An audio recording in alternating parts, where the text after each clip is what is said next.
I said at the top of the episode that you can get a little bit of Epstein fatigue every now and again in this line of work where you're like, okay, there's still no answers. Maybe what if we took a week off from talking about Epstein and broadened our horizons a little bit? Let's investigate some other interesting things. As soon as we wrapped last week's episode, we start seeing things. Oh, the House Democrats on the Oversight Committee are releasing documents, and Trump is in Epstein's emails. What's going on? He spent hours with the victim of Epstein's crimes. So there's a lot of stuff to get through. A few rather salacious things I want to address, but first we have to do our due diligence and actually talk about what it is that happened. So, late last week, House Democrats sparked a political firestorm after releasing 3 selectively chosen Jeffrey Epstein emails that referenced President Donald Trump, claiming the documents raised serious questions about Trump's awareness of Epstein's crimes. But within hours, internet sleuths and the Republican Party as well pointed out the Democrats had redacted the name of the alleged victim mentioned in the emails. This was what it looked like when it came out. This was an email exchange between Jeffrey Epstein and Ghislaine Maxwell, where you can see they've redacted the name of the victim. Well, as it turns out, this is all information we already knew, and it's Virginia Giuffre, who was among the most vocal of Epstein's victims, but also repeatedly spoke out saying she knew Donald Trump, they spent time together, he was never inappropriate, he never flirted. She used to work for him at Mar-a-Lago before she was poached by Ghislaine Maxwell. In fact, Maxwell poaching her from Mar-a-Lago along with some other girls is why Trump made Epstein stop coming. Yeah, him from Mar-a-Lago. So one of those emails, let me see here. That's it. That's what we're looking at right now, where he said he knew about it. He asked Ghislaine to stop. When I first read that, I was like, oh, that's why Trump was afraid to release this, because they're going to say Trump, when the Trump asked her to stop, was about the child sex trafficking, where this was, in fact, from what I understand, about the poaching of employees from Mar-a-Lago.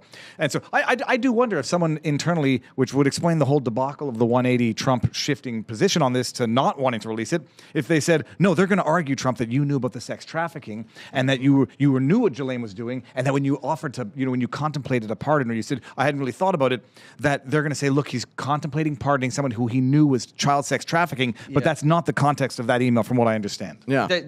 They will really take anything out.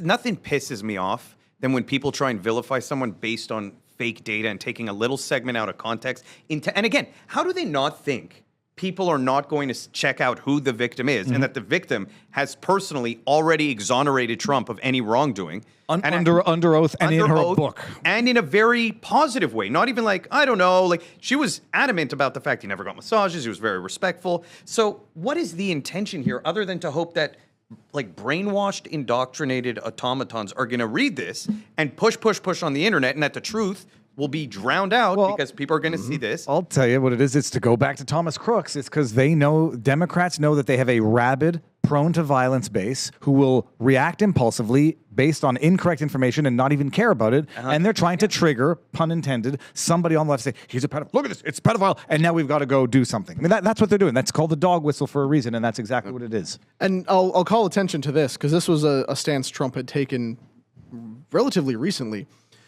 And it's a line he's used multiple times. The Democrats are trying to bring up the Jeffrey Epstein hoax again because they'll do anything at all to deflect on how badly they've done on the shutdown and so many other subjects. This was posted right at the tail end of the shutdown.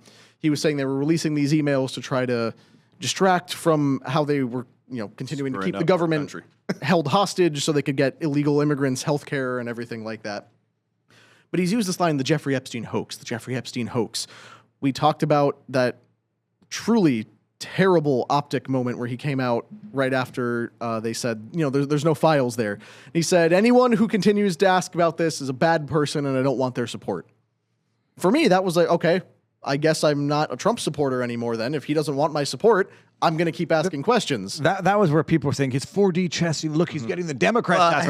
I said, no, but there's 4D chess. You don't need that play in your 4D chess to alienate the people. Like, fuck, you're going to tell me now? First of all, I'm not doing it for you. I'm doing it because I think it's right. And B, wanted to do this up until yesterday. And now you're going to alienate your supporters and think that that's how you get reelected or do well in midterms. It was an unnecessary mistake, even if he was, playing some strategy here. Yeah, I can't. He'll flip flop on things randomly. I can't even follow the consistency in what he. But I told you before the show, I was like, man, I really wonder if Trump was just trying to instigate the Democrats to say no, release. And He did not need to alienate his most loyal it doesn't base. make not. sense. You're He also absolutely right. didn't need to hang his entire Department of Justice out to dry by making them look like incompetent, corrupt people. Where Pam Bondi, Kash Patel, Dan Bongino have been catching so much flack from us because of how they've handled it. Well, I think Bondi deserves it, Yes. and I do wonder if Bondi and Wiles are not the reason why Trump is making these unforced mistakes, because they're convincing him to do it for his own self-preservation when the full release would be the most exonerating thing thing. imaginable. And he keeps saying the Epstein hoax. And when we were talking about this before the show, I argue the reason he's calling it a hoax isn't because he's saying nothing happened with Epstein. It's because he's saying what the Democrats are trying to bring up now is anytime Epstein ever mentioned me, that's what they want. Yes. And you should be very careful what you believe about these things, because look at the sources. It is the Democrats who sat on the files for an entire administration. And, we'll get into a little bit more of the connections they had with Epstein even back before that. It's wild. I But didn't even they're know how- Actually crazy. But they're saying now, after years of silence where no Democrat would touch the Epstein files, suddenly when it's a chance to ding Trump, we're going to dig through them. And that's why when Thomas Massie is backing petitions to get the Epstein files released, which just passed, by the way, because they got a new member of Congress who signed on to it, it's a little bit weird when you have this coalition of the Republicans Trump hates and the Democrats who are now trying to compel the files to be released. But Trump says he has nothing to hide. So House Republicans and Democrats are poised to unite this week in an overwhelming vote to force the Justice Department to release all unclassified federal records related to Jeffrey Epstein.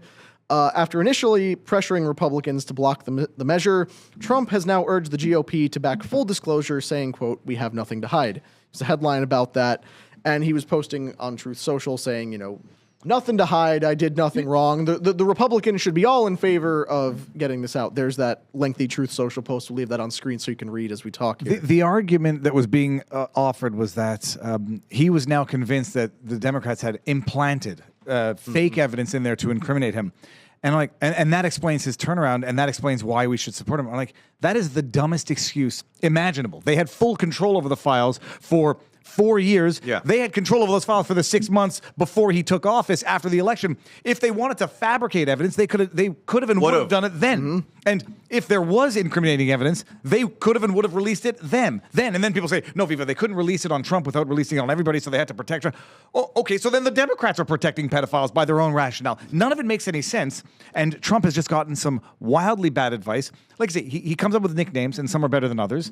The Jeffrey Epstein hoax is a bad one because it makes it sound like the crimes were the hoax and not the manner in which the Democrats are trying to weaponize that information. And he's gone out of his way to make it clear, like, he thinks the whole thing is a hoax. Even though he's mad that the Democrats are using it against him, he's got his DOJ out there saying, no, Epstein never trafficked to anybody. Yeah, that was a very weird The tens of thousand files on my desk and the hours and hours of video footage, that's nothing. And then get some influencers to the White House to take a picture with a binder of information that we've had since 2019. Unredacted. Unredacted, of course. So the only thing you touched on it previously, when something so bad comes out, it can actually destabilize the country. That was something in my head that I was like, can a president really release all the information if it ends up destabilizing our country? There's some risk there associated with, because how systemic is it? How deep is even the stuff that we're covering today soon, right? Yes. As soon as you're done with this, It's totally insane to me. That to me is enough to cause serious. And just before you get into that, I'll say people are going to say destabilizing it because it's going to reveal how we've been colluding with Israel, and it's going to throw it. That's one thing. It's plausible. I think other intelligence have been involved. If hypothetically it turns out that the CIA was using known pedophiles and giving them what they wanted so they can get what they wanted, like selling crack to inner city to LA. Might not be as bad as it could get. And then you're like, holy shit, this is how we've been doing diplomacy. This is how we've been doing law enforcement. But unfortunately, if a government needs to stand on protecting pedophiles because you can't disclose it, that government does deserve to crumble. And this is just a clip I wanted to play real quick here. Many of the Epstein victims who have come out and publicly shared their stories made this video that was circulating in support of the petition to release the files. And I want us to all to remember this is what it's actually about: justice for the women who actually suffered at the hands of Jeffrey Epstein and his associates, whoever they may be. Talk repeatedly about how let justice be done though the heavens fall. these are the women who deserve justice. These are the people who need answers. So let's take a look at what they had to say. What happened there? There we go.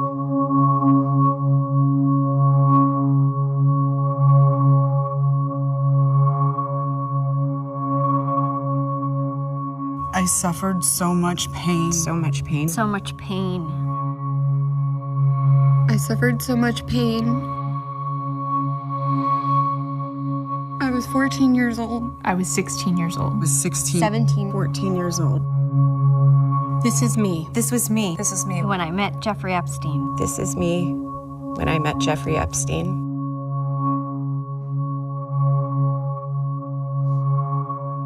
There are about 1,000 of us.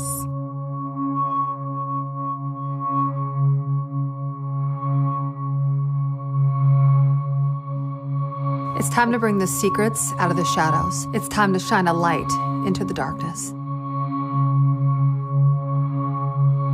Whether you like it or not, it's well done. The question is this, and I'm not sure that I have the full Steelman answer. Why can they not just name their abusers? They have named some of them. They've given I mean, I've heard some partial names. explanations, but there's all sorts of legal stuff involved in this, and of course, you'd like to see them violate that, but They could throw away the entire case. yeah. potentially. And then they lose yeah. credibility, so yeah. So, I mean, the Steelman, from what I've told, is they've signed NDAs in the case of some civil settlements. They've named some, Prince Andrew being one obvious one. Who's the other one that they named? There were a few big names, but people are saying, like, this was one of the legitimate criticisms against Massey on this issue is he said he had the names, he's got immunity. Why doesn't he just name them? Yeah. Which, I guess the answer is do that as a last resort, but that would open up a whole world of hellfire to And Massey this is the legally. thing. There's all sorts of political gamesmanship going on here. They're wheeling and dealing, and I want to disclose these files because they hit the people I hate, but I want to keep these censored because they protect the people I like. And we just want transparency. We want answers. We want justice. In a perfect world, these videos and videos of the 1,000 women would be playing every day, all day for people to see, so that it's just hammered into public perception. Yeah. So the public is all on board. Yeah. Play that in Congress. Play that in anytime the House of Representatives is in session, that video has to play before the start of their session. like Black Pill Humberta's coming in hot because I don't like all the files. What are all the files? Do we know we have all the files? Well, they're going to release everything. I don't know. How do we know that they're releasing everything? Do we have a ledger of what files they should release? You might not even have a meaningful portion of the file to release. Administration, how tampered with Also, files? but also, what might not have been investigated when Acosta came in 2008 to give the guy the deal? I mean, there was that which was not investigated, which has probably been largely destroyed. Yeah. And this is the point of, like, we're at a stage now. They could say, you know what? You're absolutely right. We have screwed up. We have not been as transparent as we should be. Here is every Epstein file we have. Who's going to believe that? Who's going to say, thank you, Pam Bondi. Thank you, Kash Patel. Thank you, Biden administration, for your work of preserving these records. We're going to go through them and say, fake, redacted, fake. You changed that. You censored this. You burned all the files you didn't want us to see. We don't trust you anymore. That's true. There's no win for any of us. You're here. damn if you do, you're damn if you don't. Well, I disagree. There's been a little bit of a win this week. Now we find out that Michael Wolff, the so-called journalist, literally colluding with Epstein to try to suborn blackmail, extortion material against Trump, which Epstein didn't have. Who's the other one? Obama's involved in it. I mean, this is great. I got the list here. Let's get into some of the salacious accusations, because this was actually the main point. It's documented. These are not allegations anymore. Unless these are doctored emails, it's black and white. Yeah, because while Trump actually came out of that whole thing looking okay, squeaky clean, he actually looked like he's being persecuted. But a lot of other people did not come through as unscathed. The newly released Epstein files reveal that he was a lot more connected than any of us had previously thought. Disgraced author Michael Wolff appears in a cache not as a detached reporter, but as a kind of political consigliere, repeatedly urging Epstein to weaponize his past ties to Donald Trump. In 2015 to 2016, Wolff told Epstein he could be the Trump bullet, advised him to let Trump hang himself on questions about their relationship. I believe I have that email right here. Trump was trying to get Epstein to use his connection to Trump to sink the 2016 campaign. And then saying, if if this came out, it could save Epstein by generating a debt if Trump won. And just to highlight something, because like this is Michael Wolff, the man who had access to the White House afterwards, trying to suborn extortion from Epstein on Trump. And Trump is actually so clean that Epstein doesn't have bona fide extortion material on Trump. Just let that set it. The documents also reveal an unusually intimate relationship between Epstein and former Treasury Secretary and Harvard President Larry Summers. Well after Epstein's 2008 conviction, Summers was emailing him for advice on women, forwarding messages from a London contact and asking him if ignoring her was the right move, while Epstein analyzed her behavior and coached Summers on how to respond. You know what that shows? Admiration. Yes. Is it the bathtub guy? I'm sitting here in your bathtub drinking champagne. I can't wait for you. You remember that email? I don't remember that one. I'm sure you didn't dream that. No. And someone in the chat will find it. Oh boy, this guy. This might get me in trouble. I don't trust him at all. Michael Wolff? Wolff. Or, Yeah, yeah. Wolff. Is there any, of course is not. there any legal implications for... I don't know. It's kind of crazy because it's almost conspiracy to commit extortion, which that's with Wolff. Well, extortion... And this is potentially to suborn extortion. Because the craziest part of it is this is post 2008 when he was already a registered sex offender. So the fact that these people continue associating with him, and not just but intimately, intimate relationship, like giving him advice, asking for advice. Ehud Barak taking millions of dollars for his cybersecurity. Yeah. This is old news. On that point, another thing that was revealed by these emails, Epstein's self-styled role as a geopolitical advisor also surfaces in a 2018 exchange with former Norwegian Prime Minister and Council of Europe chief Thorbjorn Jagland. Epstein claimed he had helped Russia's late UN ambassador Vitaly Churkin understand Trump and urged Jagland to suggest to Vladimir Putin that Foreign Minister Sergei Lavrov meet with him for similar insights, describing Trump as a man who, quote, simply must be seen to get something. Whether Moscow ever took him up on it is unknown, but emails show Epstein actively pitching himself as someone who could brief world leaders on the American president. He said he didn't. And that makes perfect sense because we just reported a few weeks ago that Jeffrey Epstein was helping Israel negotiate peace agreements with the Russian government by going to the Kremlin and talking to people in the Russian government. Allegedly. So this guy has government ties in dozens of countries. Well, let's talk government ties. He was live texting Stacey motherfucking Plaskett during a congressional hearing, that's crazy. giving her advice on what to ask Michael Cohen. Yep. That's bonkers. So, if it were a book or a movie, you'd say, this is too stupid. Nobody's texting a convicted sex offender pedophile while they're sitting in Congress. which, first of all, Yes. I didn't even remember up until this broke that there was a delegate from the Virgin Islands in Congress non-voting. who could sit on panels and be involved in depositions. She ask was people questions. on the weaponization of the federal government investigative or whatever, the oversight committee, threatening to jail Matt Taibbi for his journalism on Twitter. I remember that at the time. This woman is literally the face of incompetence, stupidity, and evil. So what happened there? Well, among the most striking revelations in the emails is that Epstein was in real-time contact with Delegate Stacey Plaskett from the Virgin Islands during a high-profile February 27, 2019 House Oversight Committee hearing at which Trump's former lawyer Michael Cohen testified against his one-time boss. Texts show Epstein watching the hearing and messaging Plaskett as she prepared to question Cohen, flagging that he had to mention longtime Trump aide Ronna Graff. And clarifying to Plaskett that Graff was Trump's assistant after she replied, "Quick, I'm up next, is that an acronym?" Epstein also urged her to press Cohen on other henchmen at the Trump organization, shortly before Plaskett used her time to ask Cohen for additional names. Epstein also texted "good work" roughly 1 minute after her questioning ended.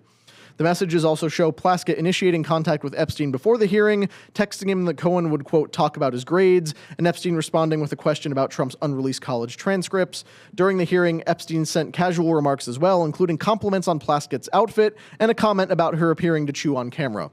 So this is like live texting the year he got arrested and sent to jail. Yeah. That's 2019. This is Epstein's last year alive. And killed himself. But this is a decade after he's a known sex offender. Stacey Plaskett, not for nothing, was begging Jeffrey's entourage for financial support when she was running in the British Virgin.